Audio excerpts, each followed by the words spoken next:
Добра намера и цел, но да се опстои само со хуманоста од поединци без заштитата од локалната самоуправа е тешко. Со ваква мака се соочуваат лицата со попречености од прилеп, за кои целосно се залага Сдруженијето Порака. Пред 3 години ова здружение успеа да формира социјален клуб за лица со пречки над 18 години, место каде дел од денот престојуваат од 20 до 25 лица. Во рамки на клубот вклучени се родителите и волонтерите дефектолози, но потребата од средства за основните секојдневни активности се неопходни. Голем проблем е што немаме платени волонтери, значи зборувам за платени стручни лица кои што завршиле дефектологија, кои што завршиле психологија и така натака. И то како ни се потребни во нашето здружение. Значи нашето здружение Порака е формирано, значи постои повеќе од 50 години.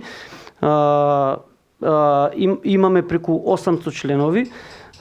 Имаме 4 категории на лица, имаме лесна попреченост, имаме умерена, тешка и длабока попреченост. Оние кои поминале низ овој клуб се добро прифатени од општеството, се запишуваат во основно и средно училиште и завршуваат, а клубот преку здружението е тука да го одбележи тоа и да му даде посебно значење. Не ми е целта јас само да ги однесам децата на летен распуст, туку пријателите од моето дете и пријателите од другото дете да видат дека овие деца не се опасни, значи тие сака да се дружат, и тие чувствува жал, бол, грев, сака дружба и така натака.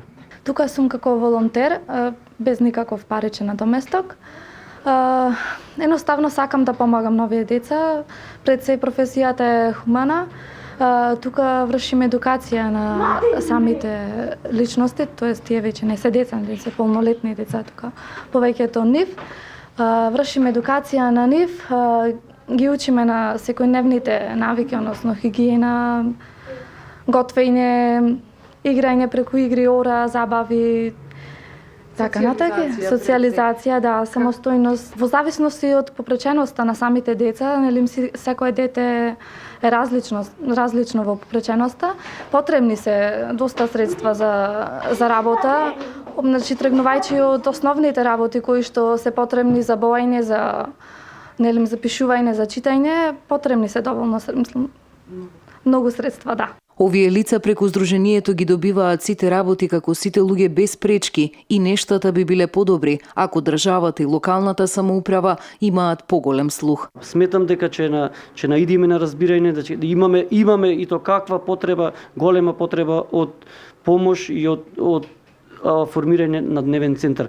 Значи, што треба за да имаме еден дневен центар? Значи, малку поголема соработка со локалната самоуправа, доделување на место каде што ќе можеме ние да направиме свое катче, каде што овие лица ќе може да го поминува остатокот од своето време и каде што нема да има никаков проблем. Најмладиот волонтер во клубот има само 5 години и е задолжен за гушкање, а Љаковски додава дека на таков начин се разбиваат бариерите и различностите од мали нозе, а животот поминат со лице кое има попречености најдобро не учи какви потреби имаат овие наши сограѓани.